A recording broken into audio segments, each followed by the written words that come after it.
Hoje eu estou aqui com o Alberto Amparo, nosso analista de investimentos, e vamos falar sobre 5 indicadores que a gente analisa, mas também sabendo que existem prós, mas também existem contra.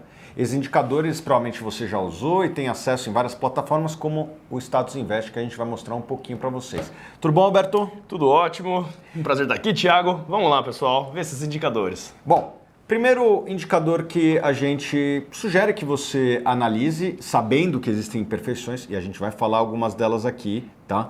Então, um indicador, pessoal, ele, como o próprio nome diz, ele indica, ele não determina. O primeiro indicador é o preço sobre valor patrimonial, PPVP, muito utilizado para analisar ações, muito utilizado para analisar fundos imobiliários. É muito comum as pessoas analisarem o PPVP para fundos imobiliários, fundos listados em geral. O que ele quer dizer, Alberto? Bom, o preço-valor patrimonial nada mais é do que... Eu gosto de pensar no valor de mercado da empresa toda, né? Você pode pensar no valor de mercado da empresa toda dividido pelo valor patrimonial contábil da empresa toda, ou você pode pegar o preço, a cotação da ação, dividido pelo valor patrimonial por ação, né? E o valor patrimonial, ele é o valor contábil do patrimônio líquido da empresa, o que é diferente, de fato, de ser o dinheiro, né? Então, vou dar um exemplo onde o preço-valor patrimonial pode ser útil e onde o preço-valor patrimonial pode não ser muito útil, né? Se a gente pensa no Banco do Brasil, se a gente pensa no Banco do Brasil, o patrimônio dele basicamente é dinheiro. É dinheiro. Né? Então, é algo que você pode... levar bastante, assim, olhar para o valor de face dele e dar uma certa relevância. Agora, por exemplo, nos casos da Argentina, lembra, Thiago, que a gente foi recomendado no Internacional? Né? Assim, pensa que a contabilidade, pessoal, ela nada mais é do que você está tentando traduzir em códigos, né, que são letras e números, o que está acontecendo no mundo real, né, e tentar padronizar para várias empresas. Então ela tem desvantagens. Né? Então na Argentina, por exemplo, pensa que quando a Argentina estava com aquela parte macroeconômica bem ruim, a regra contábil, normalmente você avalia, por exemplo, imóveis no balanço a preço de custo. Né? Só que na Argentina você tinha empresas de shopping, e shopping, como eram shoppings antigos, eles eram avaliados a fluxo de caixa descontado. E aí o risco Argentina subiu muito, né? E quando você faz fluxo de caixa descontado é o quê? Você faz uma previsão de quanto aquele imóvel vai gerar de dinheiro e traz isso daí valor presente descontando por uma taxa de desconto. Pensa que essa taxa de desconto da Argentina estava altíssima, né? E o que fazia com que os shoppings fossem avaliados a $500 por metro quadrado no balanço. E o que era um valor, se você olha para o mundo real, era surrealmente baixo. Pensa que ao mesmo momento que os shoppings estavam avaliados a $500 por metro quadrado no balanço, um apartamento residencial vizinho do shopping lá na Argentina era vendido a $2.000 por metro quadrado. Então esse era um caso em que o valor patrimonial da empresa estava extremamente subavaliado. Às vezes, pessoal, o valor patrimonial não reflete a realidade da empresa por uma série de fatores. Um outro problema que existe na utilização do preço sobre valor patrimonial é que existem negócios que são muito bons e que conseguem uma rentabilidade muito alta sobre o patrimônio, porque geralmente essa empresa tem uma vantagem competitiva muito alta. Vou dar um exemplo aqui no Brasil, a B3. A B3 é uma empresa que não tem um patrimônio líquido muito alto. Quais são os ativos da B3? Você vai lá no balanço dela, você vai ver que tem caixa e tem também servidores. Só que os servidores na mão da B3 geram mais valor do que na minha mão, na sua mão, na mão de quase todo mundo. Por quê?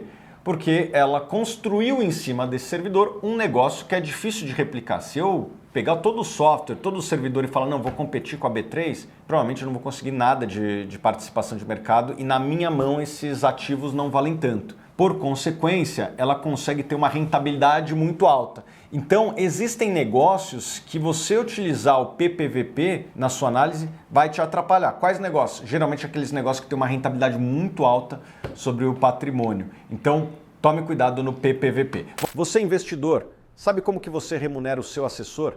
Sabia que não existe assessoria gratuita? Te digo que se você não entende isso, pode estar perdendo dinheiro. Por isso, se inscreva para a live que farei no dia 4 de fevereiro e você vai entender melhor a verdade sobre a sua carteira. Alberto, vamos para o próximo, que é muito utilizado pelos investidores, que é a relação preço-lucro. Tá. Vamos lá, o que ela determina e geralmente quanto menor, melhor, mas tem exceções também, certo? Exato. O preço-lucro, eu gosto de pensar mais na empresa inteira. Então, é o valor de mercado da empresa inteira dividido pelo lucro líquido da empresa inteira nos últimos 12 meses. Mas você também pode pensar na cotação da ação, né? O preço da ação dividido pelo lucro por ação. Primeiro ponto. Lucro líquido é o lucro líquido dos últimos 12 meses. 12 meses é o tempo que demora para a Terra dar uma volta em torno do Sol. Ele não é um período mágico para explicar de fato quanto que é o lucro das próximas décadas da empresa. Então, assim, o lucro líquido ele pode ter coisas não recorrentes, pode ser um número que ele é diferente de quanto de dinheiro a empresa gera para o sócio. Então, na essência, o lucro líquido ele é quanto sobra de valor contábil, que vai entrar no patrimônio líquido da empresa, na conta de lucro retido no final do ano. É diferente de dinheiro. Então, o lucro líquido ele pode ser inflado, por exemplo, por uma empresa falando que o imóvel dela vale mais.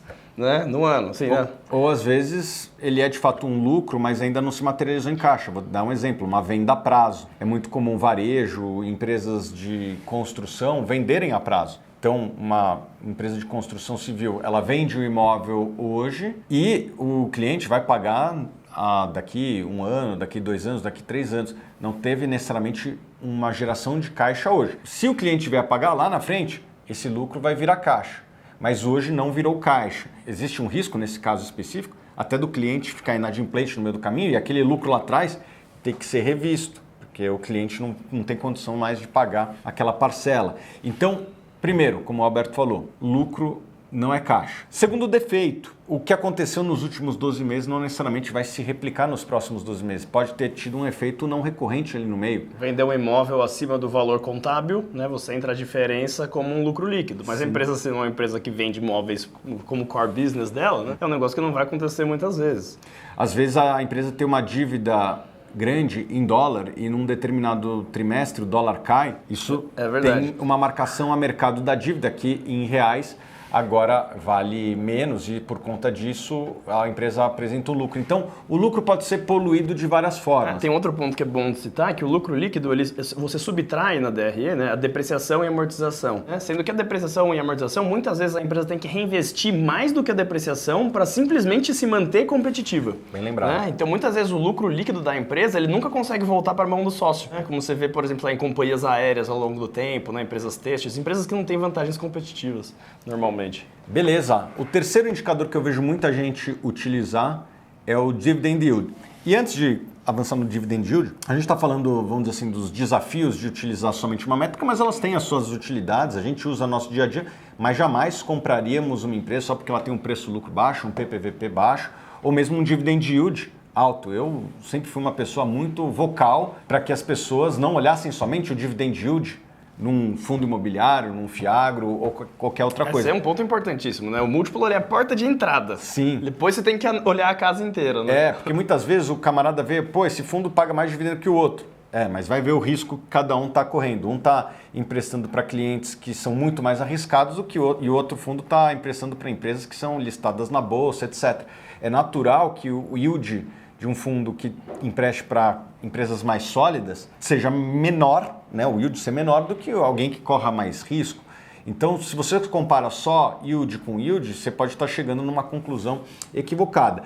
Outro fator que eu vi muita gente cometer esse erro, e nós aqui fomos uma empresa que recomendou ações da Petrobras lá atrás e num determinado momento as ações da Petrobras estavam pagando 70% de dividend yield. E naquele momento, de fato, a gente estava recomendando, mas nós sabíamos que não seria sustentável. Por quê? O que aconteceu? Teve aquela história da guerra da Ucrânia, etc. O dólar subiu e principalmente o petróleo subiu muito, O petróleo chegou a $120, hoje está na casa aí de 70, 80 dólares. E com o petróleo a 120 dólares e a Petrobras corretamente repassando esse preço, o que aconteceu? O lucro dela foi muito alto, ela distribuiu dividendos enormes, mas esse dividendo só foi possível porque o preço do petróleo estava a 120 dólares. Como o preço a 120 dólares se mostrou algo bem fora do comum, depois o preço do petróleo caiu, a lucratividade da Petrobras caiu e o dividendo caiu. Ainda é um bom dividendo, não é um dividendo ruim, mas não é 70%. Sim.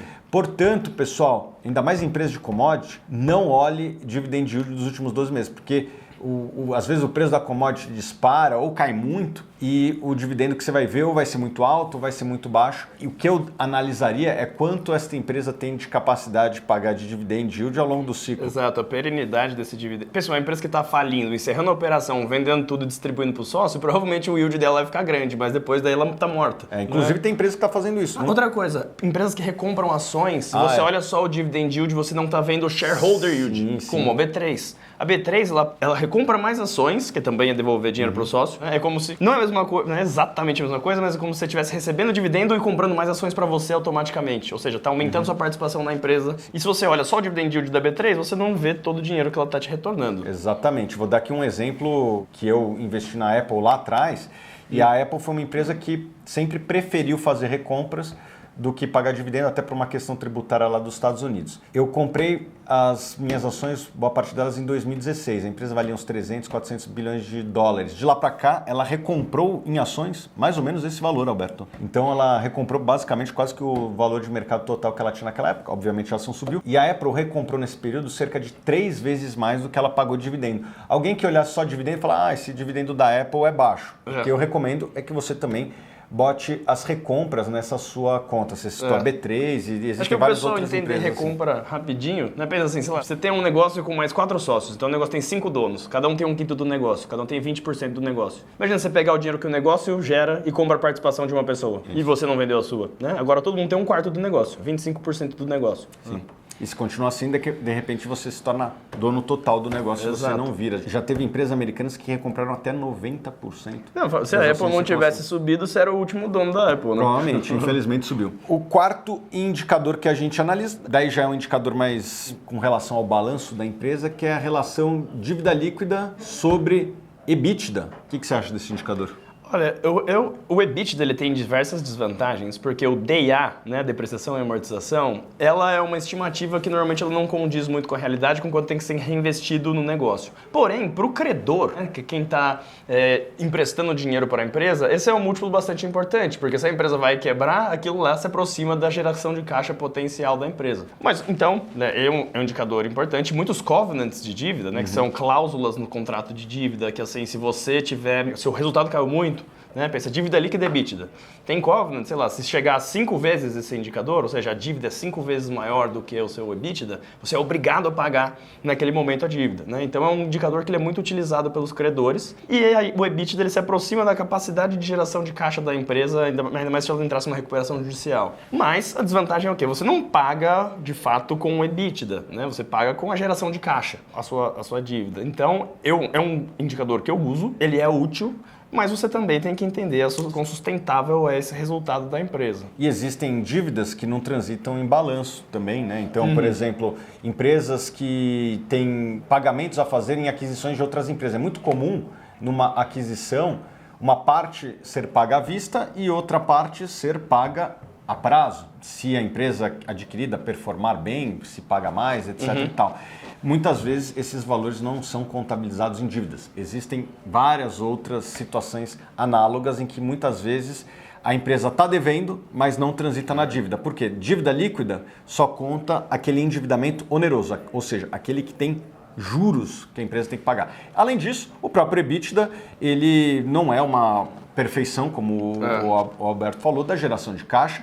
Fora que, como qualquer outra empresa, o EBITDA pode ser cíclico, vai ter anos que vai ser melhor, vai ter anos que vai ser pior. Então, o EBITDA, bom para lembrar, né? O EBITDA ele não é perfeito, mas é um indicador que faz parte aqui da... Tem outro ponto para trazer também, a dívida líquida ela é o principal da dívida que você tem que pagar. Ela não está correlacionada com o custo da dívida. Sim. Então, 2 empresas podem dever 1.000, mas um desses 1.000 custa, sei lá, 10% ao ano e o outro custa 15% ao ano. Isso não está sendo contemplado nesse múltiplo. Aí você teria que usar, por exemplo, uma cobertura de juros, que seria, por exemplo, um lucro operacional, um EBIT dividido pela despesa financeira. Então, pessoal, vocês veem que a análise de múltiplo ela é multifatorial. A gente jamais usa somente um múltiplo na nossa análise, senão seria muito fácil, né? Compra lá o que tem dividend yield alto e seja feliz, né? Embora a gente já fez vídeo aqui no meu canal que quem fez essa estratégia se deu bem, né? Talvez na sorte, em muitos casos, mas na média... Unindo isso daí com um histórico longo, né? O basinho da vida, né? Então, existem livros, tem um livro aqui que chama... esse aqui, ó. Esse livro aqui, ó. Esse livro, Alberto, Contrarian Investment Strategies. Esse eu nunca li. Do David Dreman. Não conheço. Que ele justamente faz esses estudos e vê que, tipo, quem compra ações com PL baixo performa bem ao longo do tempo. Quem compra ações com dividend yield alto também performa bem ao longo do tempo. A gente prefere pensar aqui, né? Mas isso ajuda. Isso ajuda a ver como você coloca a probabilidade para o seu lado, né? De certa forma. Eu jamais compraria uma carteira só porque tem um múltiplo baixo. Exato. mas muitas vezes eu começo analisando por ali e pode ser um filtro inicial para as pesquisas. Por exemplo, eu falo de ser contrarian, né? O Buffett fala que você não está comprando porque as pessoas concordam com você, mas você também não está comprando porque as pessoas discordam de você, que seria ser um contrarian. Você está comprando porque os fatos, né? A razão, né? Aliás, esse é o maior atributo de um investidor, acho que de uma pessoa em vários aspectos da vida, é pensar com a própria cabeça, né? Não ser influenciado por forças externas. Óbvio, é importante ouvir opiniões, mas é importante você formar a sua opinião com a sua própria cabeça. Isso vale para tudo na vida. Alberto, e o último aí, o ROI, Return on Equity, retorno sobre patrimônio líquido em português. Esse é um indicador que eu gosto muito de ver. É um bom indicador. Ele também, como todos os outros, ele tem suas desvantagens. A primeira delas, né, ele é importante por quê? Porque você está vendo o retorno, que é o lucro líquido, né? Qual que é o ROI? É o lucro líquido dividido pelo valor patrimonial. Então, vocês lembram que a gente falou primeiro do preço-valor patrimonial, esse daí é o denominador do ROI. E a gente também falou do preço-lucro líquido, e o lucro líquido é o numerador do ROI, né? Então, lucro líquido dividido pelo valor patrimonial. Quais são as desvantagens dele, né? Acho que é bom começar. Primeiro que, imagina que duas empresas têm 10% de ROI. Só que uma não tem nada de dívida para ter 10% de ROI e a outra está alavancada, tem 2 vezes mais o patrimônio líquido de dívida do que... e tem o mesmo ROI. Pensa que a primeira empresa, ela pode se alavancar. E se ela se alavancar, ela não vai estar pegando mais patrimônio líquido. Se ela gerar mais lucro com esse dinheiro, ela está subindo esse ROI. Então, o ROI ele não está levando em consideração a alavancagem da empresa. Então, você tem 2 bancos, né? Às vezes o pessoal olha muito ROI para banco, mas às vezes um banco está muito mais alavancado que o outro. Então, ou uma empresa elétrica. Então, lembrar que o ROI ele não está levando em consideração a alavancagem da empresa. Mais uma vez, pode ter sido poluído nos últimos 12 meses por resultados não recorrentes, uma venda de um ativo, um momento muito bom para aquele segmento, mas que não é sustentável. Tudo que a gente falou de lucro líquido e valor patrimonial nos outros, cabe aqui também. Então, pessoal, só para finalizar, como tudo na vida, um indicador não determina tudo. Um adulto aqui como o Alberto, que pesa 70 quilos, ele está saudável? Não sabemos, pode ser que tenha alguma doença ali que a gente não está vendo, pode ser que nem esteja vivo. Eu só estou dando uma peça de informação aqui e não dá para você determinar por conta de uma peça de informação. Então, isso acho que vale para muitas coisas na vida. Um jogador de futebol que corre muito, ele é um bom jogador?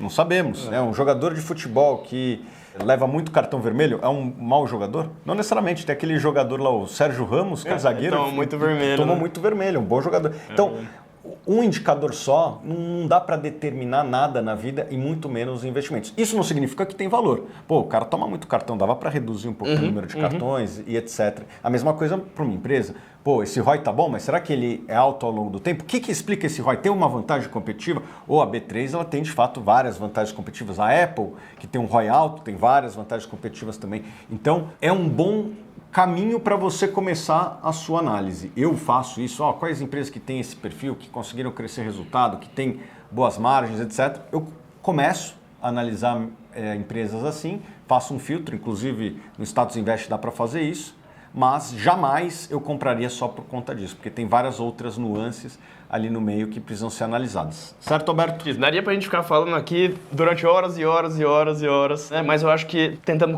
condensar aqui, são os principais. Utilize-os, mas não utilize apenas isso. É isso, faça a própria diligência. E o pessoal que é assinante Suno consegue ver nos relatórios também, a gente discutindo sobre esses indicadores e também outros. Beleza, Alberto, muito obrigado. Espero que vocês tenham gostado desse vídeo.